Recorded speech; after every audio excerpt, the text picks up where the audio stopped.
അതെ, ആദ്യം തന്നെ നിങ്ങളോട് എല്ലാവരോടും വലിയൊരു സോറി കേട്ടോ. അനിയൻ്റെ കല്യാണമാണ് അടുത്ത മാസം വരാൻ പോണത്. അപ്പോൾ അതിൻ്റെ ഒരു ചെറിയ തിരക്കായിരുന്നു വീട്ടിൽ. അതുകൊണ്ടാണ് സ്റ്റോറി ഇല്ലാതിരുന്നത്. എന്നാലും കിട്ടിയ സമയം കൊണ്ട് ഒരെണ്ണം തട്ടിക്കൂട്ടി എടുത്തു കേട്ടോ. അപ്പം നമുക്ക് കഥയിലേക്ക് പോകാം. ദേവരാഗം, രചനാ സംഭാഷണം മൈഥിലി മിത്ര, ഭാഗം 72. അത്താഴം കഴിക്കുമ്പോഴും ദീപക്കിൻ്റെ വല്ലാത്ത നോട്ടം ടേബിളിൻ്റെ എതിർവശത്തായിട്ടിരിക്കുന്ന വൈശാഖിയെ തേടിച്ചെന്നിരുന്നു. ദേഹത്ത് പുഴുവരിക്കുന്നത് പോലെയായിരുന്നു വൈശുവിനത് കാണുമ്പോൾ തോന്നിയത്. അതുമാത്രമല്ല, അവനെ കാണുമ്പോൾ ഉണ്ടാവുന്ന പേടിയും വിറയലും വൈശാഖിയിൽ ആ നേരം ഉണ്ടായിരുന്നു താനും. അതുകൊണ്ട് തന്നെ പെണ്ണവൾ കഴിച്ചു തീരുന്നവരെ പ്ലേറ്റിൽ നിന്നും മുഖമുറുത്തുവാൻ കൂട്ടാക്കിയില്ല. എങ്ങനെയുണ്ട് നിന്റെ പഠിത്തം? അവളുടെ മൗനത്തെ ഭേദിക്കാൻ വേണ്ടി ചോദ്യങ്ങൾ ചോദിക്കാൻ തുടങ്ങിയത് നന്ദിതയായിരുന്നു. കുഴപ്പമില്ല, വളരെ പതിഞ്ഞ ശബ്ദത്തിലാണ് അവൾ അമ്മയ്ക്കുള്ള മറുപടി നൽകിയത്. എന്നാണ് നിന്റെ ക്ലാസ് തുടങ്ങുന്നത്? അവരിൽ നിന്ന് അടുത്ത ചോദ്യം ഉണ്ടായി. 3 ദിവസം കൂടെ കഴിഞ്ഞ്. വായിലേക്ക് വെച്ച ചോറുരുള ഇറക്കാൻ പോലും നിൽക്കാതെയാണ് അവൾ ഉത്തരം നൽകിയത്, അതും വിക്കലോടെ. അതുവരെ ഇവിടെ നിൽക്കാനാണോ നിന്റെ തീരുമാനം? അടുത്ത ചോദ്യം ചോദിച്ച രാജശേഖരായിരുന്നു. പതിവ് ഗൗരവത്തിൽ മുഴക്കമുള്ള ശബ്ദത്തിൽ അയാൾ ചോദിച്ചപ്പോൾ വൈശാഖിയിലൊരു ഞെട്ടലുണ്ടായി. അതെ അച്ഛേ. പേടിയോടെ പെണ്ണ് ഉമിനീരിറക്കി. വൈശാഖിക്ക് പണ്ട് തൊട്ടേ പേടിയാണ് അവളുടെ അച്ഛനായ രാജശേഖരനെ. അയാളുടെ മുൻപിൽ പോയി നിന്ന് സംസാരിക്കുവാൻ പോലും അവൾക്ക് ഭയമാണ്. എപ്പോഴെങ്കിലും എന്തെങ്കിലും ചോദിച്ചാൽ മാത്രം വിക്കിക്കൊണ്ട് അതിനുള്ള മറുപടി പറയും, അത്രമാത്രം. എന്തിനു കൂടുതൽ പറയുന്നു, അയാൾ വെറുതെ അവളെ ഒന്ന് നോക്കിയാൽ പോലും അവളെ വെറുക്കുമായിരുന്നു. ഈ ഹിസ്റ്ററി പഠിച്ചാൽ ഇന്ന് നേട്ടമാണോ ഉണ്ടാകാൻ പോണേ? So better you have to discontinue your holes Vaishakhi, at least now. എല്ലാം കേട്ടുകൊണ്ടിരുന്ന് കഴിക്കുന്ന ദീപക് ഒരു പുച്ഛത്തോടെ പറഞ്ഞുകൊണ്ട് അവളെ നോക്കി. വൈശാഖി തിരിച്ചൊന്നും പറഞ്ഞില്ല. അവൾ പേടിയോടെ മൗനമായിട്ടിരുന്നു. അവളുടെ ഇഷ്ടത്തിനല്ലേ ദീപക്കേ അവൾ പഠിക്കുന്നത്. എല്ലാവർക്കും ഇപ്പോൾ ഡോക്ടറോ എഞ്ചിനീയറോ ഒന്നും ആവാൻ പറ്റില്ലല്ലോ. കൊച്ചുമോളുടെ മുഖത്ത് പേടി നിറയുന്നത് കണ്ടതും അവളുടെ മുത്തശ്ശൻ ഇടയിൽ കയറി. ഡിഗ്രി പഠിച്ചു കഴിഞ്ഞവർക്ക് ഇപ്പോൾ എന്ത് ജോലിയാണ് കിട്ടുക അച്ഛേ? അതിൻ്റെ സ്ഥാനത്ത് വല്ല പ്രൊഫഷണൽ കോഴ്സുകളും ആയിരുന്നെങ്കിൽ പഠിച്ചു കഴിഞ്ഞ ഉടനെ തന്നെ ഇവക്ക് വല്ല ജോലിയും കിട്ടുമായിരുന്നു. ദീപക്കിനെ രക്ഷിച്ചുകൊണ്ട് തന്നെ നന്ദിത ഇടയിൽ കയറി. ഒരു ജോലി കിട്ടാൻ വേണ്ടി മാത്രമാണോ ഒരാൾ പഠിക്കുന്നത്? അല്ലെങ്കിൽ തന്നെ ഒരു ജോലി കിട്ടി ശമ്പളം മേടിച്ചു കൊണ്ടുവന്നിട്ട് വേണോ വൈശാഖി ജീവിക്കുവാൻ? അവൾക്കിഷ്ടമുള്ളത് അവൾ പഠിക്കട്ടെ. ഹിസ്റ്ററി പഠിച്ചിട്ട് കിട്ടുന്ന ഒരു ജോലി മതി അവൾക്ക്. മുത്തശ്ശൻ കർക്കശമായിട്ട് പറഞ്ഞതും നന്ദിത പിന്നീടൊന്നും മിണ്ടിയില്ല. അടുത്തിരിക്കുന്ന രാജശേഖരനെ ഒന്ന് ഉറ്റു നോക്കിയിട്ട് പാത്രത്തിലുള്ളത് വേഗം വാരി കഴിക്കാൻ തുടങ്ങി. അവൾ പഠിക്കുന്നെങ്കിൽ പഠിക്കട്ടെ, അതിൽ ഞാൻ തലയിടാൻ വേണ്ടി വരുന്നില്ല. പക്ഷേ അവളുടെ ഭാവി കാര്യങ്ങൾ തീരുമാനിക്കാനുള്ള അവകാശം അച്ഛനായി എനിക്കുണ്ട്. അതിനിടയിൽ കയറി തലയിടാൻ വേണ്ടി അച്ഛൻ ദയവ് ചെയ്ത് വരരുത്. രാജശേഖർ അമ്മായിയപ്പനോട് ഒരിത്തിരി ഗൗരവം കുത്തി നിറച്ചാണ് സംസാരിച്ചത്. വൈശാഖിക്ക് പിന്നീട് അവിടെ ഇരിക്കാൻ തോന്നിയില്ല. അവൾക്ക് പേടിയായി. പ്ലേറ്റിലുള്ളത് എങ്ങനെയൊക്കെയോ വാരി കഴിച്ചിട്ട് അവൾ കസേരയിൽ നിന്ന് എഴുന്നേറ്റു. ഇത്തിരിയേ നീ കഴിച്ചുള്ളല്ലോ കുഞ്ഞേ. ദേവകി അവളെ നോക്കി സങ്കടപ്പെട്ടു. മതിയായിട്ടാ മുത്തശ്ശി, നിറഞ്ഞു. അവൾ കൈ കഴുകുവാനായി പോകുന്ന പോക്കിൽ ദേവിക്കുള്ള മറുപടി കൊടുത്തു. വേഗത്തിൽ കൈ കഴുകിയിട്ട് അവിടെ നിന്നും രക്ഷപ്പെടുന്നത് പോലെയാണ് വൈശാഖി ധൃതിയിൽ തൻ്റെ മുറിയിലേക്ക് ഓടിക്കയറിയത്. എന്നിട്ട് മുറിയുടെ വാതിൽ അകത്തു നിന്നും ഭദ്രമായിട്ട് പൂട്ടുകയും ചെയ്തു. കട്ടിലിൽ കയറി കമിഴ്ന്ന് കിടക്കുമ്പോഴും അവളെ പേടികൊണ്ട് വിറയ്ക്കുന്നുണ്ടായിരുന്നു. ദീപക്കിൻ്റെ നോട്ടവും അവൻ്റെ ഓരോരോ ആക്ഷനുകളും ഒക്കെ വല്ലാത്ത ബുദ്ധിമുട്ടുകളായിരുന്നു അവളിൽ ഉണ്ടാക്കിക്കൊണ്ടിരുന്നത്. ആ കാല് വയ്യാത്തത് കൊണ്ട് മാത്രം ഒട്ടൊരാശ്വാസമാണ്. അതുമാത്രമല്ല, അവൻ വന്നപ്പോൾ തൊട്ട് മുത്തശ്ശനും മുത്തശ്ശിയും തന്നെ പൊതിഞ്ഞു പിടിച്ചാണ് നോക്കുന്നത്. വൈശാഖി തലേണയിൽ മുഖം അമർത്തി കിടന്നുകൊണ്ട് വിതുമ്പി. പൊടുന്നനെ അവൾക്ക് ലക്ഷ്മി അമ്മയെയും ബാലുവിനെയും മുത്തശ്ശിയൊക്കെ ഓർമ്മ വന്നു. കൂട്ടത്തിൽ അവളുടെ ഹൃദയം കവർന്ന മഹാദേവനെയും. അവരെ എല്ലാവരെയും പെണ്ണിനപ്പോൾ കാണുവാൻ കൊതി തോന്നി, സംസാരിക്കുവാൻ കൊതി തോന്നി. പക്ഷേ ചുവരിലെ ക്ലോക്കിലെ സമയം 10 മണി കഴിഞ്ഞത് കണ്ടതും അവൾ ആഗ്രഹത്തെ മനഃപൂർവ്വം മനസ്സിൽ തന്നെ കുഴിച്ചു മൂടി. കാരണം ഈ സമയമായാൽ മംഗലത്തെ എല്ലാവരും ഉറങ്ങാൻ പോകുമെന്നുള്ള കാര്യം അവൾക്ക് ഉറപ്പായിരുന്നു. അതുകൊണ്ട് തന്നെ അവളത് കടിച്ചു പിടിച്ച് സ്വയം നിയന്ത്രിച്ചു. എന്നിട്ട് തലയണക്കുള്ളിലേക്ക് മുഖം അമർത്തി പിടിച്ചു കടന്നു. കണ്ണിന് മുൻപിൽ മഹാദേവൻ വന്ന് നിൽക്കുന്നത് പോലെ അവൾക്ക് ആ നേരം തോന്നിപ്പോയി. പൊടുന്നനെയാണ് തലയണയുടെ അടിയിൽ വെച്ചിരിക്കുന്ന വൈശാഖിയുടെ ഫോൺ ഉച്ചത്തിൽ അടിച്ചത്. ധൃതിയിൽ അത് കയ്യിലേക്കെടുത്ത് സ്ക്രീനിലേക്ക് നോക്കിയ പെണ്ണിൻ്റെ കണ്ണുകൾ അത്ഭുതത്തോടെ പൊടുന്നനെ മിഴിഞ്ഞുപോയി.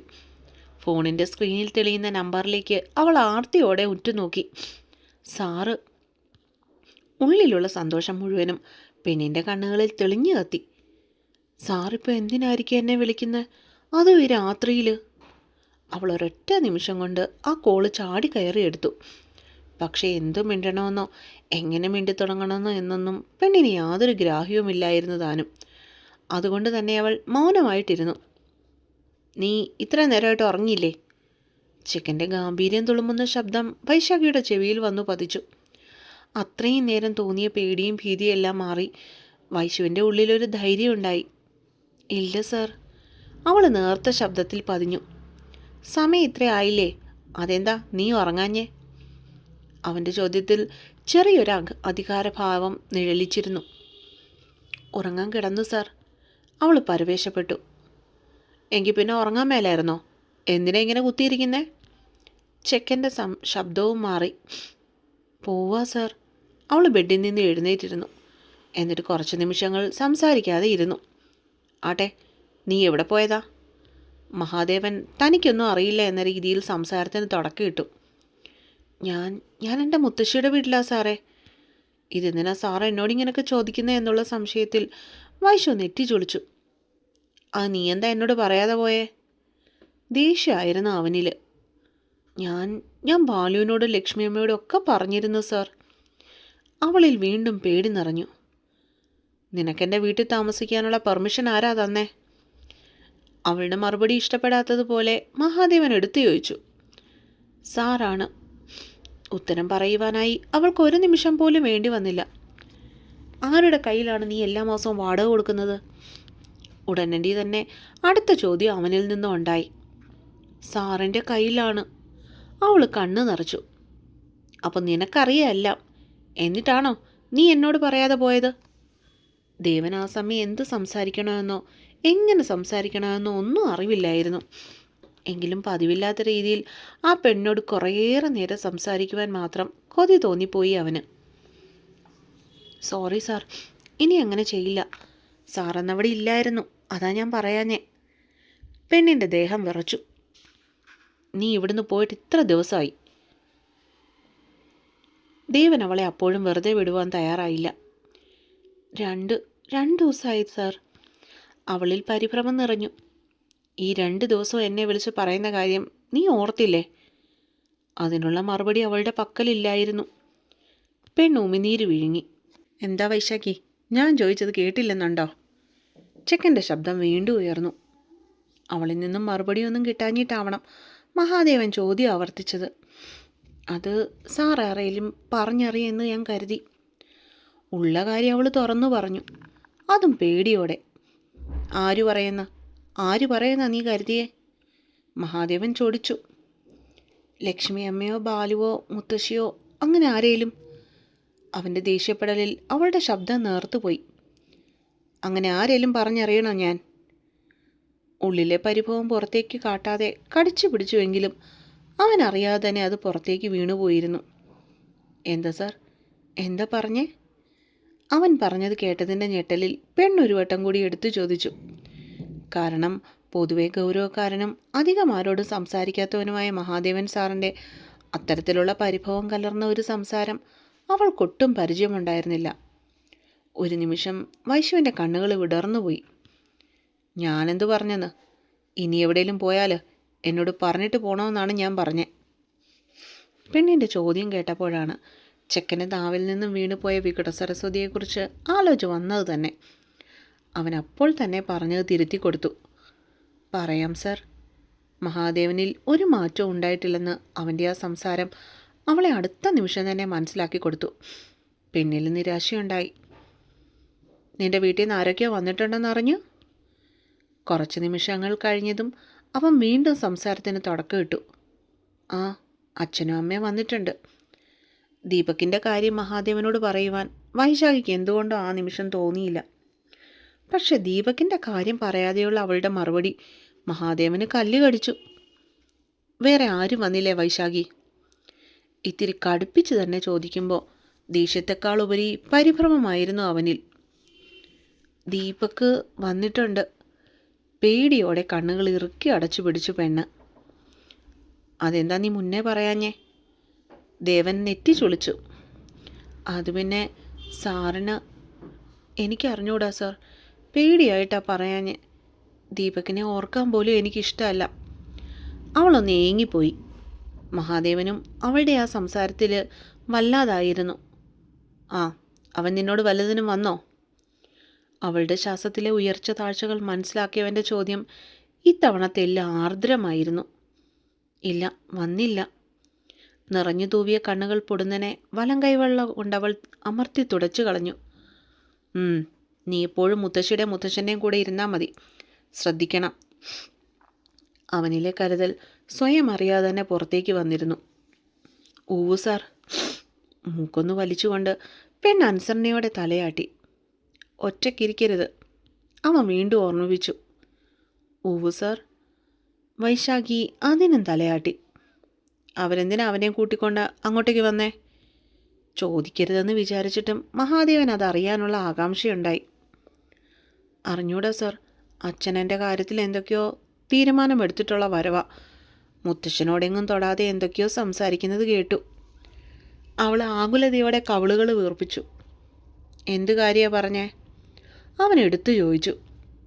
അങ്ങനെയൊന്നും തെളിച്ചു പറഞ്ഞിട്ടില്ല സാർ. ഒരു തലയണി എടുത്ത് മടിയിലേക്ക് വെച്ചിട്ട് പെണ്ണതിൽ തൂത്തുകൊണ്ടിരുന്നു. ഇനി നിന്റെ പഠിപ്പ് നിർത്താനാണോ? അവനിൽ ആശങ്കയുണ്ടായി. അല്ല സാർ, എൻ്റെ പഠിത്തകാര്യത്തിൽ ഇടപെടില്ലെന്ന് പറഞ്ഞു അച്ഛൻ. പക്ഷേ എൻ്റെ ഭാവി കാര്യങ്ങളിൽ മുത്തശ്ശൻ്റെ അഭിപ്രായം ചോദിക്കില്ലെന്നാ അച്ഛൻ പറഞ്ഞേ. ഓർത്തെടുത്ത് പറയുമ്പോൾ വൈശാഖിക്ക് സങ്കടമായിരുന്നു. ഭാവി കാര്യങ്ങളിൽ ഇടപെടരുതെന്നോ? എന്ന് വെച്ചാൽ എന്താ? വൈശാഖിയുടെ ഭാവി കാര്യങ്ങളെന്ന് പറയുന്നത് അവളുടെ കല്യാണമാണ്. ഇനി അതിലിടപെടരുതെന്ന് വലുതുമാണോ അവളുടെ അച്ഛൻ സൂചിപ്പിച്ചത്? ചിലപ്പോൾ ആ ദീപകിനെ കൊണ്ട് കല്യാണം കഴിപ്പിക്കാനായിരിക്കും അയാളുടെ ഉദ്ദേശം. മഹാദേവൻ്റെ നെറ്റി ചുളിഞ്ഞു. നെഞ്ചൊന്ന് കനത്തതുപോലെ. പിന്നീട് കുറച്ച് നിമിഷങ്ങൾ അവർക്കിടയിൽ നിശബ്ദതയായിരുന്നു. എങ്കിലും ശ്വാസനിശ്വാസങ്ങൾ ഇരുവർക്കും പരസ്പരം കേൾക്കുവാൻ പറ്റുന്നുണ്ടായിരുന്നു. നീയെന്ന് തിരിക്കും? അവർക്കിടയിലുണ്ടായ കടുത്ത മൗനത്തിന് മഹാദേവൻ തന്നെ ഒടുക്കം അറുതി വരുത്തി. 3 ദിവസം കൂടി കഴിഞ്ഞിട്ട്. പെണ്ണ് ഭവ്യതയോടെ പറഞ്ഞു. ഓണം കഴിഞ്ഞ് സബ്മിറ്റ് ചെയ്യാനുള്ള പ്രോജക്റ്റ് ഗ്രൂപ്പിലിട്ടത് കണ്ടില്ലായിരുന്നോ? അതുവരെയുള്ള മഹാദേവനായിരുന്നില്ല അവൻ ആ നേരം. ഇല്ല സാർ, കണ്ടില്ല. അവൾ പെട്ടെന്ന് വെപ്രാളപ്പെട്ടു. അത് കാണില്ലല്ലോ, 24 മണിക്കൂറും ഫോണും കൊണ്ടാ നടപ്പ്. ആവശ്യമുള്ളതൊട്ട് കാണത്തുമില്ല. അവൻ ആ നേരം ഒരു അധ്യാപകൻ മാത്രമായിരുന്നില്ല. വൈശാഖി ഒന്നും മിണ്ടിയില്ല. കയ്യിലിരുന്ന ഫോൺ ഒന്നും കൂടി ചെവിയിലേക്ക് അമർത്തിപ്പിടിച്ചു. 3 ദിവസം ഒന്നും ആക്കണ്ട, നേരത്തെ വന്ന് പ്രോജക്റ്റ് എഴുതാൻ തുടങ്ങിക്കോ. എൻ്റെ വീട്ടിലെ വാടകക്കാരിയാണെന്നുള്ള കൺസെഷനൊന്നും ഞാൻ നിനക്ക് തരത്തില്ല. കോളേജ് തുറക്കുന്ന അന്ന് തന്നെ പ്രോജക്റ്റ് സബ്മിറ്റ് ചെയ്തിരിക്കണം, കേട്ടല്ലോ? അവനിലെ അറുബോറൻ ടീച്ചർ വീണ്ടും തല ഉയർത്തി. ഊവു സാർ, ഞാൻ നേരത്തെ തന്നെ വന്നോളാം. വൈശാഖി ഉറപ്പ് പറഞ്ഞു. ആ, എങ്കിൽ കടന്നോ. ഇത് പറയാൻ വേണ്ടിയാണ് ഞാൻ വിളിച്ചത്. അത്രയും കൂടി പറഞ്ഞിട്ട് ഫോൺ കട്ട് ചെയ്ത് ബെഡിലേക്ക് ഇട്ടവൻ. എന്നിട്ട് മനസമാധാനത്തോടെ കട്ടിലേക്ക് മറിഞ്ഞു. അവളെ വിളിച്ച സന്തോഷത്തിൽ നിമിഷങ്ങൾക്കുള്ളിൽ അവൻ ഉറക്കത്തിലേക്ക് ആഴ്ന്നു പോകുകയും ചെയ്തിരുന്നു. അതേസമയം അവൻ ഫോൺ വിളിച്ച് സംസാരിച്ചതിൽ ആശ്വാസം കണ്ടവൾ അവൻ്റെ അവസാനത്തെ ഡയലോഗിൽ പരിഭവത്തോടെ ചുണ്ടുകൾ കൂർപ്പിച്ചു. എന്നിട്ട് വാട്സാപ്പിലെ ക്ലാസ് ഗ്രൂപ്പ് തുറന്ന് അതിൽ പ്രോജക്റ്റിൻ്റെ കാര്യങ്ങൾ ഉണ്ടോയെന്ന് ചെക്ക് ചെയ്തു. ഇന്ന് രാവിലെ എപ്പോഴോ പ്രോജക്റ്റിൻ്റെ ടോപ്പിക് ഇട്ടിട്ടുണ്ട്. മിക്കവരും അതിന് മറുപടിയായി റെസ്പോണ്ടും ചെയ്തിട്ടുണ്ട്.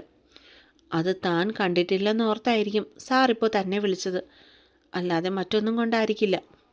അല്ലെങ്കിൽ തന്നെ മഹാദേവൻ സാറിൻ്റെ സ്വഭാവം അറിഞ്ഞു വെച്ചുകൊണ്ട് തന്നെ ഞാനെന്തിനാ വെറുതെ സ്വപ്നം കണ്ടിരിക്കുന്നത്? ആ സമയത്ത് കോൾ വരുന്നത് കണ്ടപ്പോൾ വേണ്ടാതിനും ചിന്തിച്ചു കൂട്ടി എന്നെ പറഞ്ഞാൽ മതി. സങ്കടത്തോടെ അതിലുപരി പരിഭവത്തോടെ വൈശാഖി ബെഡിലേക്ക് മറിഞ്ഞു. നീ ഇന്നലെ രാത്രി വൈശുക്കൊച്ചിനെ വിളിച്ചായിരുന്നോ ദേവ? ആരോടോ ഫോണിൽ സംസാരിച്ചുകൊണ്ട് ഹാളിലേക്ക് കയറി വരുന്ന ബാലു അവിടെ സെറ്റിയിലിരുന്ന് പത്രം വായിക്കുന്ന മകനോട് ഒട്ടൊരു ചിരിയോടെ തിരക്കി. മഹാദേവനിലെ മാറ്റങ്ങൾ അയാളിൽ വളരെ സന്തോഷം നിറച്ചിരുന്നു. ഉവ്വ്, വിളിച്ചിരുന്നു. ഉള്ളിലെ കള്ളത്തരം മുഖത്ത് കാട്ടാതെ അവൻ അലസ്യമായി മറുപടി പറഞ്ഞു. അവളിപ്പോൾ എന്നെ വിളിച്ചു പറഞ്ഞിരുന്നു നീ വിളിച്ച കാര്യം. കയ്യിലിരുന്ന ഫോണിലെ വൈശുവിൻ്റെ കോൾ കട്ടായെന്ന് കരുതി ബാലു അത് ടീപ്പോയുടെ മുകളിലേക്ക് അലക്ഷ്യമായി വെച്ചു. എന്തൊക്കെ പറഞ്ഞെന്നിട്ട്? അവൻ പത്രത്താളിൽ നിന്ന് മുഖമുയർത്തി തനിക്കെതിരായിട്ട് കിടന്ന കസേരയിലിരിക്കുന്ന അച്ഛനെ ഒന്ന് ഉറ്റുനോക്കി. ഇന്നലെ രാത്രി നീ അവളെ വിളിച്ചെന്നും അവളിടുന്ന് പോയപ്പോൾ നിന്നോട് പറയാതെ പോയതിന് നീ അവളെ വഴക്ക് പറഞ്ഞെന്നും ഒക്കെ പറഞ്ഞു. അല്ല, എനിക്കറിയാൻ മേലാഞ്ഞിട്ട് ചോദിക്കുക ദേവ, അവൾ എന്തിനാ അവളുടെ വീട്ടിൽ പോകുമ്പോൾ നിന്നോട് പറഞ്ഞിട്ട് പോകേണ്ടത്? ഇവിടുത്തെ ആരോടെങ്കിലും പറഞ്ഞിട്ട് പോയാൽ പോരെ? അതുമല്ല, ആ കൊച്ചിനെ ഞാനാണ് അവിടെ വീട്ടിൽ കൊണ്ടുപോയി വിട്ടതും. എല്ലാം അറിഞ്ഞു വെച്ചിട്ട് നീ ഇന്നലെ രാത്രി അതിനെ വിളിച്ച് ചീത്ത വിളിച്ചത് മോശമായിപ്പോയി. ഉള്ളിൽ ചിരിച്ചുകൊണ്ടായിരുന്നെങ്കിലും ബാലു ഇത്തിരി ഗൗരവത്തിൽ തന്നെയാണ് മഹനോട് ചോദിച്ചത്. മഹാദേവൻ്റെ മുഖത്ത് ഉള്ളിലെ പതറിച്ച അപ്പാടെ അപ്പോൾ വ്യക്തമായി. അപ്പോൾ അടുത്ത പാട്ടുമായിട്ട് അടുത്ത ദിവസം വരാമേ. നിങ്ങളുടെ വിലയേറിയ അഭിപ്രായങ്ങൾ എഴുതി അറിയിക്കുക. അതുപോലെ തന്നെ ഇനിയും ചാനൽ സബ്സ്ക്രൈബ് ചെയ്യാത്ത ഒരുപാട് പേരുണ്ട് കേട്ടോ. അവരും കൂടെ എൻ്റെ ചാനലൊന്ന് സബ്സ്ക്രൈബ് ചെയ്തിട്ട് എന്നെ ഒന്ന് സപ്പോർട്ട് ചെയ്യാൻ ശ്രമിക്കണേ.